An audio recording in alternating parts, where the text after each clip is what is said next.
دا مرکه ما ټوله واورېدله او یو بار نه څو واره مې واورېدله تر څو پوه شم چې مبین څه وایي په خپلو خبرو کې. په دې مرکه کې د ده چهرې ته چې وګورې، د ده خبرو انداز ته چې وګورې، ډېر ضعیف او ډېر کمزوری او ډېر لوېدلی او مجبوره کړی پیغامونه د ده د خولې څخه راوتلي دي او د ده دا چهره هم داسې علایم ښکاره کوي چې دی په خپله خوښه باندې دا خبرې نه کوي. پر دې باندې به نه غږېږو، خو د ده لپاره یو څه موږ چې انساني هغه انسانیت ته احترام لرو او د یو چا ژوند وژغورل شي د هغې په مطابق باندې یو څه ورته وړاندوینه ورته کوو او خدای دې وکړي چې بده هم پرې ونه لګېږي او خدای دې وکړي چې ځان ته یې پیغور هم ونه ګڼي او د پیغور په سترګه هم ورته ونه ګوري. مبین خانه د بعضو انسانانو ژوند په بندیخانو کې خوندي وي او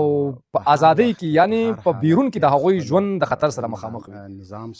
زما په نظر باندې ستا ژوند په همغه بندیخانه کې خوندي وو او په بهر کې اوس وخت کې په خطر کې دی. په بندیخانه کې په دې خاطر باندې خوندي وو چې ته ستا په وړلو باندې ټول ولس خبرو، ملت خبرو او هغه اداره مجبوره مکلفه وه چې هغه ولس ته سپیناوی ورکړي او حقیقت که بیا وایي که نه وایي خو هغه بیا مسؤوله جوړېدله چې ستا وژنه په بندیخانه کې شوې وای یا په بندیخانه کې وشي. ځکه ټول په دې باندې پوهېږي چې دا سړی خو دې خلکو بندیخانې ته بوتلو، روغ جوړ مو په لاس ورکړلو، څنګه په بندیخانه کې مړ سو، حتماً یا شکنجه یا پشکارۍ ورته شوې ده او یا نور کوم داسې دوای ورکړل شوي دي چې د هغه د ژوند د پای ټکی ورته کېښودلی شو. په بهر کې د بعضو انسانانو چې په بندیخانه کې ژوند خوندي، په بهر کې ژوند خوندي نه وي، هغه بیا داسې وي لکه دا ته چې ستا لپاره ژوند په بهر کې خوندي نه دی. ستا نه دلته ښه مشران، ښه کسان چې ځانو ته افلاطونان ویله، په دې افغانستان کې د هغوی ژوند واخیستلی شو. زه د 3-4 نفرو نومونه در کوم. د مزمل په نامه باندې د طالبانو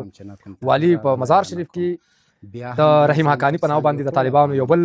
عالم چې دوی ورته عالم ویلو، نسبتا موږ چې په کومه سترګه ورته ګورو هغه موږ د بل څه په سترګه ورته ګورو. په مسجد کې هغه له منځه یوړل شلو. د سراج الدین حقاني کاکا خلیل الرحمن حقاني په خپل دفتر کې، په خپل وزارت کې ټوټه ټوټه شلو. په بدخشان کې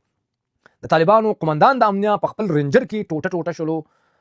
او داسې نور زیات. بعضې د بشکو د غازو د ډبو په نامه باندې له دې دنیا څخه رخصت کړل او بعضو ته نورې پلمې وګنډلې، پلمې ورته ولټولې، کمیسونه یې ورته وګنډله، د دې دنیا څخه رخصت کړله او د خلکو سترګو ته یې خاورې واچولې.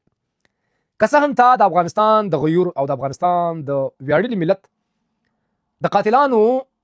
دشمنانو ترڅنګ تا مبارزه کړې ده، هغې په اړه باندې به ملت قضاوت کوي او ملت به دا فیصله کوي چې تا ته عفوه وکړي که به ویې نه کړي. موږ د هیبت الله په څېر نه یو چې موږ ووایو چې تا ته عفوه ده. موږ عفوه ملت ته پرېږدو چې ملت درته عفوه کوي، زموږ درسره کار نشته دی. او که ملت درته عفوه نه کوي، ملت ته به ته جواب ورکوي او محکمه کوي. خو د یو انسان په حیث باندې ستا لپاره په افغانستان کې ژوند خوندي نه دی. یا ووځه په پاسپورټ باندې ویزه کوي چې په هر رقم باندې د دې هېواده وتلی شي ووځه، او یا چې څنګه هیبت الله چادري اغوستې وه او دې هېواد کې ګرځېدلو او اوس هم ګرځي، که څنګه سراج الدین حقاني چادري اغوستې وه او په دې هېواد کې ګرځېدو پټ راپټ پرتوګ د ښځو اغوستو، یا ملا منصور چې څنګه د ښځې پرتوګ او کمیس اغوستې و په دې هېواد کې پټ راپټ ګرځېدلو. د یو 2 ورځو دپاره 3 ورځو دپاره زموږ مشوره دا ده چې ته هم دا کمیس، دا پرتوګ او دا چادري واغونده او د دې هېواد څخه بهر سه او ووځه، ځکه چې په دې هېواد کې ستا اخري شپې دي. او دا پیغام هم په همدې خاطر باندې،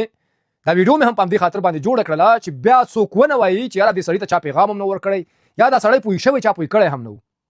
ځکه په دې کابل کې داسې خلک حاکمه دي، که هغه په کندهار کې دي، که هغه په پکتیا خوست کې دي، هغه په کابل کې دي، هغه مستقیم د پنجاب د اجري ادارې لپاره کار کوي. ته هم د همدغې اجري ادارې کارکوونکی وي او کار دې ورته کولو. ځکه چې زه دې د ډېره وخته پېژنم. موږ تاسو چې په میډیا کې هغه بعضې مسایل سره مخې ته راتلل، موږ پوهېدو چې تا ته دغه اپشن چا فعاله کړی دی، ته څوک تا ترتیب و تنظیم کوي. هغه قصه دې هم زما په یاد ده چې یو ورځ دې قاري خوستي ته وویله چې بیادبي دې معافي، کندهاري ځوان درته وویله چې وا مبینه ته دا مه کوه، او تا ورته وویل چې نه زه قاري خوستی دې ته وایم او زه یې دې شي پورې راکشوم او قاري خوستی څوک دی که نه. او هغه بیا دا خبره ته وکړله چې هغه ته زه دا خبرې رسوم. موږ په دې ټولو باندې پوهېږو او په دې باندې هم پوهېږم چې کور ته دغه 10 نفره درغلي وه او درته ویلې وه چې ته ویډیوګانې ولې پرېږدي او ته لایفونه ولې پرېږدي او تا ورته چې زما د بچو سره دې څه کار دی، د اولادونو سره دې څه کار دی. موږ په دې ټولو مسایلو باندې پوهېږو ځکه د ډېره وخته